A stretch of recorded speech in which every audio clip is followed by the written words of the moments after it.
ah nu mu xëyee tey. Disposé à prendre part au dialogue national de demain, le CEDEPS décline ses attentes.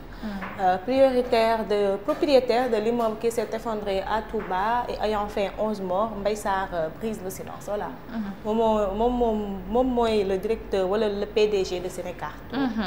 Salon culinaire initié par la DRFJ et l'UNAFER, les maires de Tata Aïda et Badjen Marie Khone. Ah waaw. Ana ke? Démb nag moom Tata Aïda dafa sañse. Démb nag moom dafa jongoma moom. waaw day sañse de. démb nag comme ba muy nekk ministre gis nga démb Tata Aïda bi ma gisee vidéo bi daa mel ni bi muy nekk ministre. gis nga bi muy nekk ministre de la femme ni mu jongoma may wun daan wengal musóor man démb nag allure boobu rek la ma jox mais mag dikk na nag mag dikk na de. ay tagalam tamit lu ne la de. ak ay grand boubou. daa mën a sañse nag xeetu takkaayam nag foo seen or ba ne. Après son face-à-face avec la commission d'instruction de la Haute Cour de justice, Sora finit sa course à Rebeuss. Ndeysaan dem gis naa benn oto ñu ne oto boobu moo ko dugal Rebeuss. Ndeysaan te oto boobu moo dugaloo Moustapha Diop tamit oto boobu moo ko gis damay daw. Zé ñëw. mais non en fait boobu. nit ñi dañuy nekk di tooñ rek. des na lan. mi ngi nii berger bi. un berger de 30 ans a cité des noms abattu chez lui à Thiargny et avant de rendre l'âme il a cité des noms. kii bu am ay complice la. waaw mooy si affaire Mansour Faye bi. moi en fait je dirais que c'est pas une surprise man pour man. Tout le monde s'y attendait te bu ñu xoolee aussi démb sa fille et son frère ni ñu comporté après la nouvelle. en fait da ngay xam ni ñii ils étaient préparés ñu aussi on est revenu sur ça. pour un peu parler de kii bi. la déclaration de son avocat mi ni bi wane ni dugal nañ ay requêtes ba sonn. en fait dugal nañ 3 éléments yoo xamante ni caution bi contestation bi.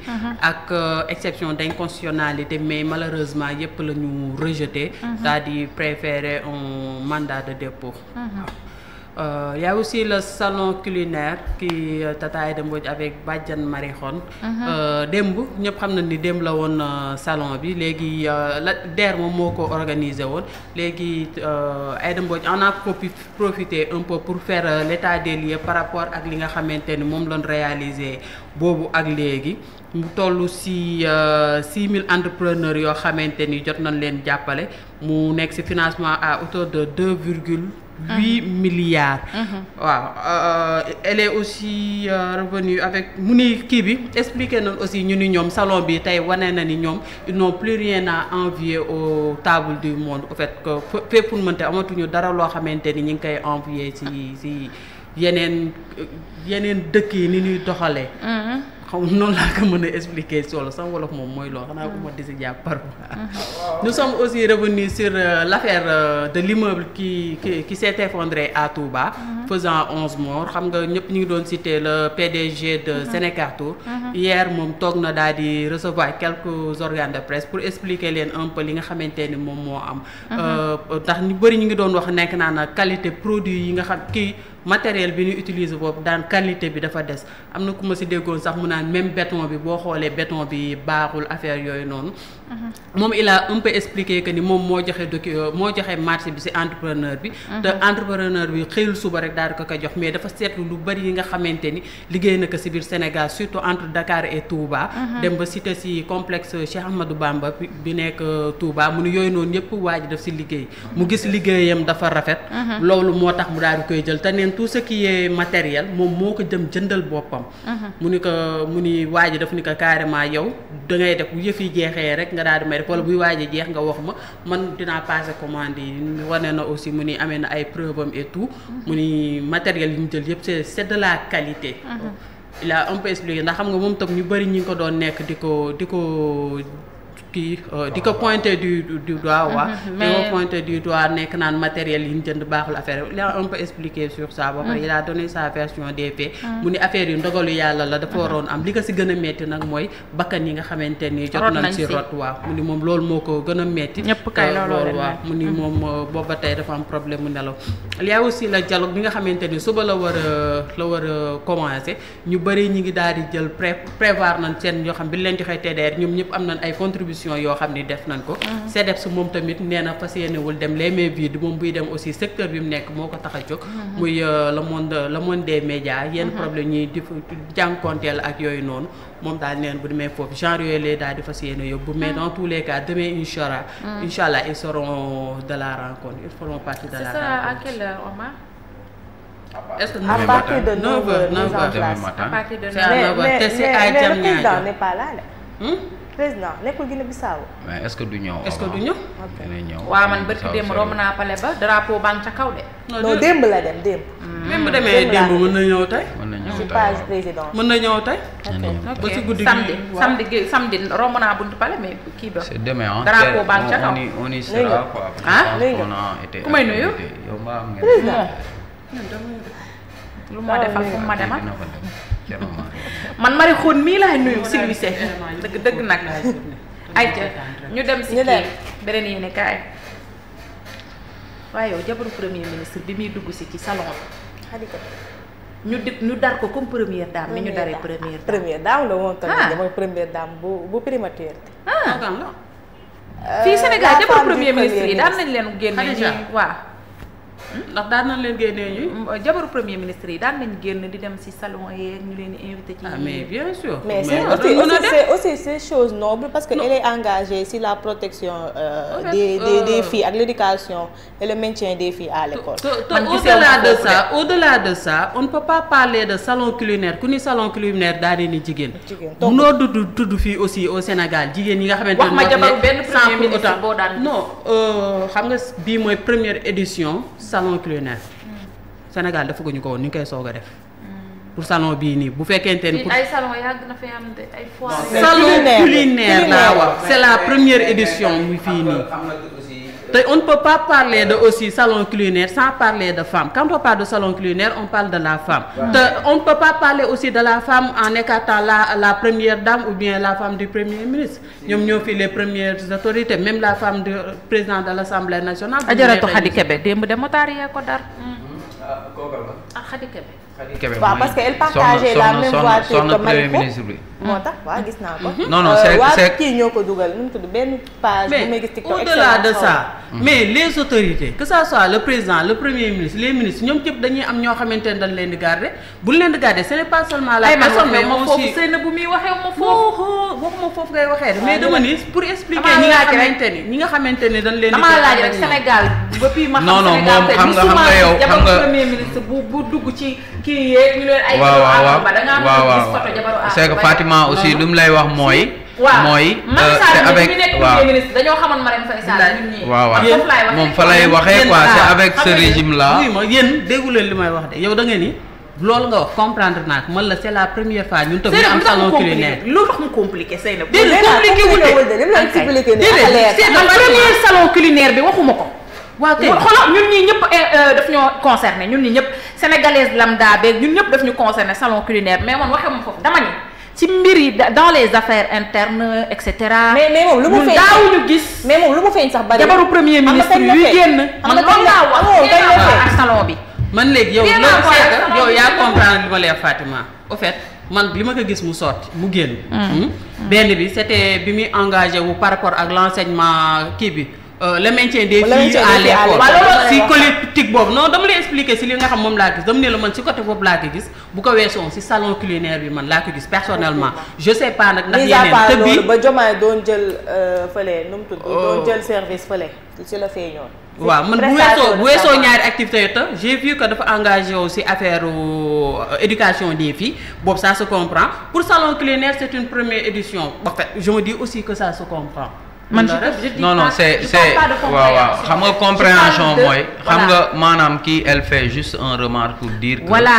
depuis que le Sénégal est Sénégal quand même Les pour les premiers activités yoo xam ni c'est institutionnel C'est famille. wala en tout cas les grands rendez-vous d'habitude même ay affaire de engagement ci enseignants wala engagement aux côtés des orphelins tout ça yooyu yëpp c'était des questions yoo xam ne c'était prise en compte par la première dame lañ ci doon gis daal Rien à voir léegi avec nag bon quand Premier quand ministre quand y a xam naa. quelque chose boo xam ne nii peut-être loo xam ne nii comme maanaam lu ñu naan Azoura Ousmane Sonko seeti na ko ca prison ba xam nga gars yi tamit ils ont le droit de se demander mais est-ce que dans l'histoire politique du Sénégal est-ce que mën na am un prisonnier boo xam ne ni dañ koy waaj a juger un premier ministre dem seeti ko maanaam lu musul am bu amee les gens aussi ils ont le droit aussi moom loolu la def quoi dafa def remarque boobu que le terrain bi nga xam ne d'habitude première dame moo ko doon occupé maintenant la première dame voilà man waxuma contenu bi de waxuma contenu bi waxuma contenant mais dama ni rek donc je te comprends waaw remarque bi ma am mooy premier ministre jàllal na balaa ñuy kenn xamu leen woon jàll waaye moom elle est présente ñu ngi leen ñu man na jàll rek muy dugg na jàll ma ne ko na jàll mu nga am problème woo de man nga ragal Ousmane Sonko jaaxal na Sonko kay gaay sa ñëpp ne ñu la ne yow maa ji sax nga ni balaa ñu ne woo man Sonko man kii ni ma ragalee Ousmane Sonko nag ragal ma ko de yàlla laa ragal mais Sonko moom dama koy moytu jamono bi wax dëgg demal lan la libé wax aw ma droit mooy Libération Barça wala Barça les passeurs reprennent service voilà dem gi commencé waat na liste daa sew mun ma kaale lan la nga ni lan placement sous mandat de dépôt de Moscou wala waxoo loolu Barça wala Barça bi maanaam nit yi commencé waat nañ di dem les passeurs reprennent service placement waa sedd bi wàññeeku na sous mandat de dépôt de Mansour Faye le cautionnement d'un terrain évalué à 5 milliards de francs CFA rejeté. Situé à Sébikotane, le terrain à usage agricole appartient à l'ancien président Macky Sall. La défense liste des contestations sérieuses. La commission d'instruction rejette tout. Mansour Faye visé pour prise illégale d'intérêt, faux et usage de faux en écriture privée de commerce ou de banque, détournement de deniers publics, escroquerie sur les deniers publics et complicité de ses chefs pour un montant de 2 milliards 749 millions 927 498 francs CFA. Selon Maître Amadou Sall, un de ses avocats, c'est une commande politique. D'accord. Omar Sow, placé sous mandat de dépôt. moom lu mu wax kii bi ñëwaat na ci audition bi fële ce DSC moom lapsus la évoqué te waxoon na sax il demande pardon aux membres du parquet d'autant plus ne woon na mu ngi doon pare sax pour delluwaat ci télé bi mu ko waxee woon pour rectifier li nga xam ne loolu la wax moom il sera jugé en flagrant délit demain inchallah demain dafa mel ni tamit kiiwu ñoom Abdou Nguer lan nga wax la lañ ko jàppee non Omar Sow affaire u parquet bi waaw de fausse nouvelle léegi moom dañ koy yóbbu flagrant délit ok Abdou Nguer diffusion de fausse nouvelle fële mu tudd instruction damay laaj rek ça dépend si parquet bi dama laaj donc j'ai posé une question effondrement Omar Sow daal ñoo ngi koy ñaanal quoi ku baax la nag Omar Sow l'entreprise Afribat encore en cause voilà mooy entreprise bi yoroon construction bi Afribat ñu dem waaw moo tabaxoon immeuble bu nekk sa Ngor moom moo doon immeuble nekk sa Ngor immeuble nekkoon ci ginnaaw waaw moo ko doon tabax moo yoroon waaw il est en prison. Haute cour de justice le quotidien placé sous mandat de dépôt Mansour la chute l'ancien ministre inculpé pour 2,7 milliards son cautionnement et sa demande de liberté provisoire refusée ses avocats parlent de commande politique. Immeuble mu ñëwaat aussi le bilan salarié à 11 nettoiement pour une ardoise de 17 milliards ultimatum des concessionnaires à l'État ñu dem. ñoom de kafuñu nee nañ dañuy grève nañ leen fay. yor surfacturation de 2,749 milliards de francs CFA. Mansour Faye inculpé et écroué à Rebeuss. Ses avocats introduisent une requête aux fins de contestation sérieuse. L'APR dénonce une énième forfaiture qui fait suite à toute celle procédure et dont le but est de ternir l'image d'un homme et de harceler famille politique et biologique. ñu dem évidence. sama paa bàyyi ne bu Karim. nee na ci dialogue baat ak tontu la rek. akaay sàngaay pour. sauf votre respect daa am di loo foog. sauf votre respect daa am. man nag yàlla jëm fee bien les choses bi ma dajee fii benn place. yow kay yàlla xam ne tax mu teg ba pare mujj toog ba heure bi def la présentatrice nga xam da ngay war a toog rek di seetaan. léegi ma jugaat de lan nga foog damay toog fii rek ràññeeku li yetu di wax ràññeeku. toog ma fii rek di ràññeeku damay jug de. parce que nag sama carnet rose bi bëgg naa am ay figures yu ci ne.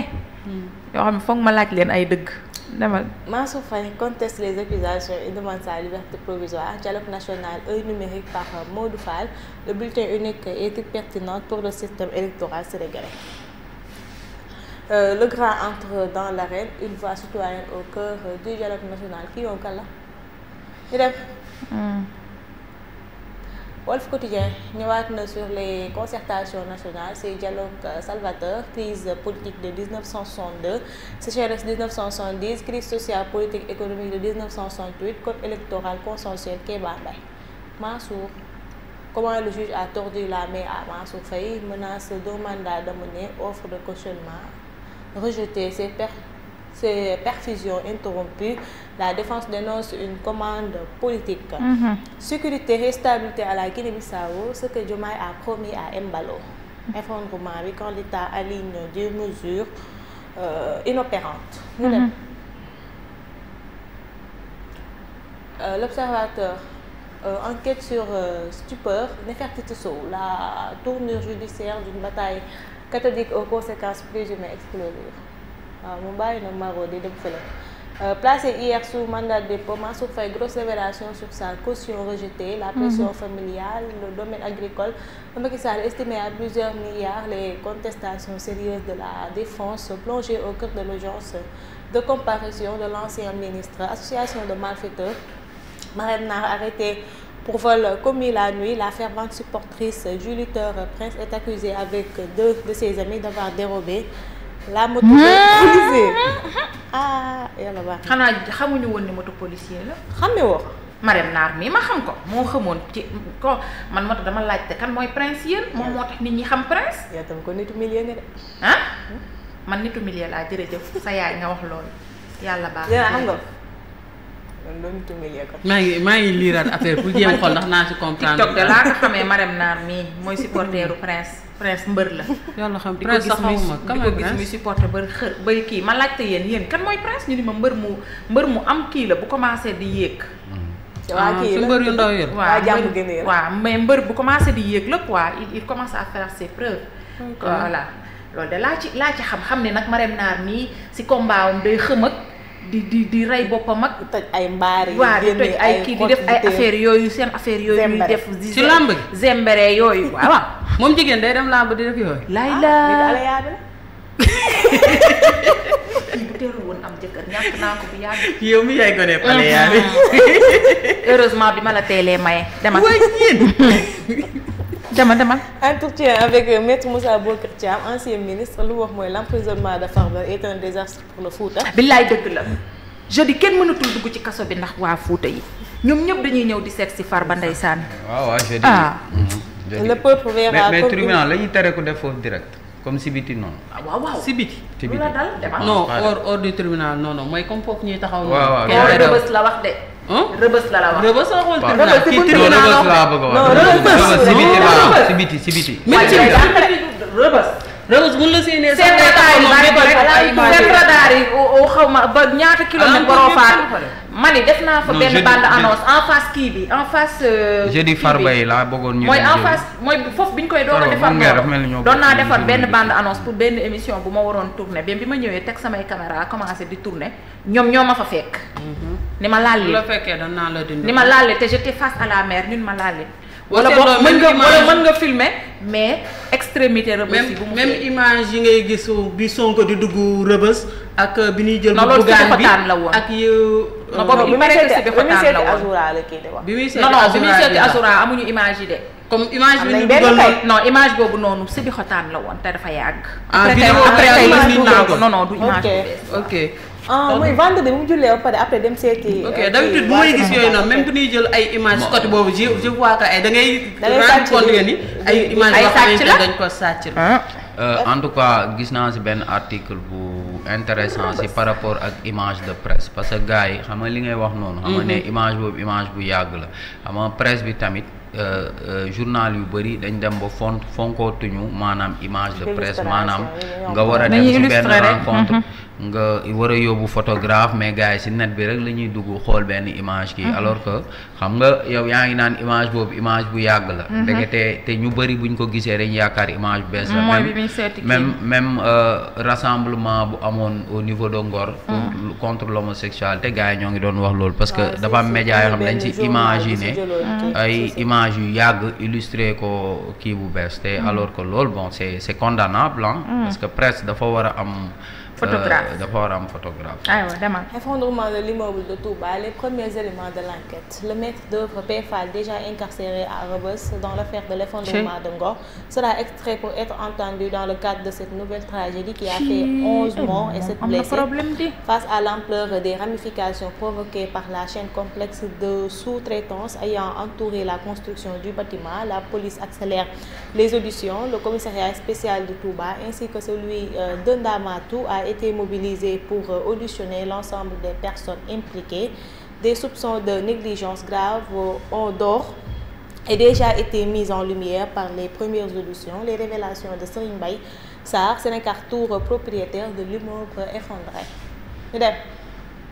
Farba Ngom buñ ko bàyyee rek foofu désengorgé mais instant bi moom dëgg-dëgg jeudi kenn mënul am accès waa neexul dem Rebeuss parce que compatriotes am yëpp dañuy ñëw macha allah ñëw fekk si ko foofu noonu Rebeuss di ko seet si te moom il reçoit tout le monde ndeysaan moom ak Lat Diop vraiment seen militant yi aywa. waa Louga buñ si doolee ko woon waa Louga ñu ñëw seet si bu mu doon jeudi rek na moo tax gis nga dama leen naan nañ ko tas maanaam jeudi gi nañ ko nañ waa def na leen yeneen jour mais c'est infernal boo fa demee jeudi pour seet sa prisonnier boo xamante ne peut-être waa Fouta ñoo fay ñuy seeti Farba ñoo fa balaa ngay am accès ci foofu donc c'est infernal ñuy seeti Farba Malick Diop prisonnier en guerre en Ukraine, ses parents jusque-là sans nouvelles dans une profonde inquiétude. Salou Diop, son frère, selon lui, nous n'avons aucune information. Nous avons écrit aux deux ambassadeurs. Sans succès, le président des Sénégalais d'Ukraine rassure, je suis sûr que Malick est en paix. Inculpation et placement sous mandat de dépôt, récit du jour de mouvementé pour Mansour Faye, de l'hôpital à la prison. Ses soins interrompus pour éviter un mandat de mener. Les juges donnent 10 minutes pour qu'il se présente. La commission d'instruction refuse les cautions des biens en nature et exige du cash. Sa famille s'en remet à Dieu. La paire parle de commande politique. Premier salon culinaire moo ñëwaat fii DRFJ, la première dame Marie-Khone Khady Kébé et docteur Aïda Mbodj célèbrent l'importance de la gastronomie locale. ñu dem. dañoo sañ sa nag de xoolal première dame premier ministre bële la laal. Enquête. Le journal pose la question à savoir quelles sanctions pour les gens BTP, effondrement en série de Touba à Ngor. Une série d'effondrements meurtriers révèle l'ampleur du chaos dans le secteur du bâtiment entre autorisation opaque, béton mal dosé et absence de contrôle. Les mêmes causes produisent les mêmes drames. Le ministre de l'Urbanisme promet des sanctions. Yàlla baax na. Maître Amadou Sall moo ñëwaat fii ci affaire Mansour Faye, voilà, ses avocats contre-attaquent. waa salon bi aussi ñëwaat nañ fii le PDS se démarque de la paire. PDS ñoom dañuy dem ci dialogue bi aussi. Ok, le 8 mai du patronat de presse ñu dem. Tribune moom ñëwaat na ci affaire chômage, fonds politique, cherté de la vie, nomination, ces fortes promesses de Diomaye qui s'invite au dialogue, la réduction du coût de la vie et la plus grande demande sociale. Pourquoi le chômage doit occuper une place centrale au dialogue national? Le dialogue, une tribune pour relancer la promesse non tenue sur les fonds politiques et les nominations. Mansour Faye, Rizon, inculpé et placé sous mandat de dépôt par la Haute Cour de justice. Facture impayée couvrant plus de 17 mois, 17 milliards de francs CFA impayés. Les concessionnaires hausse le ton et menace. mooy ñi kii mbalit yi instant bi nee nañu dañuy grève de loolu la ñu wax bu ngeen waa dimbali leen ñu rek ba tabaski bi passé du dëgg mais nag c'est le moment ñoom tamit nañ leen dimbali ñoom tamit nañ leen dimbali ma ne moment bi lañ mën a yëngal de pour am gain de cause sinon rek moment bi ñu leen gën a soxlaa parce que moment après tabaski Dakar ñoom buñ ko géré wul non seulement les gens yi nga xam ne dañuy yëngatu ci affaire kii sont mal payés mais tamit bu demee ba ñuy am problème pour ñu leen fay aussi ça devient infernal. Oui, ils sont mal payés. La société civile exige une réforme urgente de l'article 255 du code pénal. Prisonniers d'opinion atteinte à la liberté d'expression. ñu def Tribune Sport convoqué au CNG pour avoir participé au MMA quand Ada Fass ignore le règlement du CNG. Battu par Al Fatah, Sadio Mané et Al Nassr privés de Ligue des champions asiatiques, Cristiano Ronaldo annonce la fin d'un chapitre. L'AS Ouakam et Walidane intègrent le top 3 du championnat. Ada Fass daa ignore le règlement CNG. ah parce que normalement xam naa dafa am combat dem di kii. def MMA. te gars yi c'est que MMA bi tam la ñu war a wax la ñu war a wax MMA bi la ñu war a wax ku am combat bul dem MMA ku amul combat nga dem MMA nañu organiser yëf yi. quitte à ce que sanction di am tamit. l'arbitre là comment il s'appelle encore président CNG na wax ci loolu. mais je crois que loolu la leen. waaw si je ne me trompe pas. seulement moom mi kii moo transgressé récemment le transgressé wul lu. en fait récemment mooy temps wu keneen ki. Zarko waaw même Zarko même problème boobu la aussi en fait dama ko déggoon ni journal si je ne me trompe mu ni Ada Fass aussi woowoon nañ ko ni que bul xeex affaire yooyu noonu mais moom dafa signé foofu contrat day respecté contrat bu waree xeex dafay xeex. ba pare bu paree ñëwaat Fabre tamit. day fay de. daa am xaalis moom tamit teg na bët sunu mbër yi torop nag vraiment. mais tamit MMA bi tamit issue la pour mbër yaa ngi nii combat yi. quand tu vois les exploits qu'il a fait. waaw ba pare c'est une bonne chose ndax ñoom en fait dañ daan dem jël parfois da ngay entraîner ba sonn toog lu yàgg doo am combat. dëgg la bu fekkente ni gis nga feneen foo xam ndax aussi di entraîner te doo am fenn foo wane sa bopp amul solo. ay Ada Fass maa gañew ñu ko rek moom bu ñu amee fu ñu gañew ñu ko moom combat. Ada Fass damaa xam man xamoo woon sax day bëre en tout cas xamoon naan daal day bëre ak kii ak télé nu mu tudd Liss Ndiago. d'accord waaw Liss Ndiago seen kii bi vendredi la woon xamatuma sama. moo dàq ambiance la am. non ñoom ñaar ñëppay ambiance. waaw mais ne si sóoraale gars yi rek parce que gars yi tamit seen événement lañ am. aywa doo nitu milieu. aywa Fatima mooy nitu milieu. jërëjëf man sa yaay ngay wax nitu milieu yàlla baax na xale yi li nga waxoon démb rek naa la ko wax plateau bi ngay bàyyi dem terrain te loolu dinaa si jug may ma virgule ñu ñëw si la dernière partie.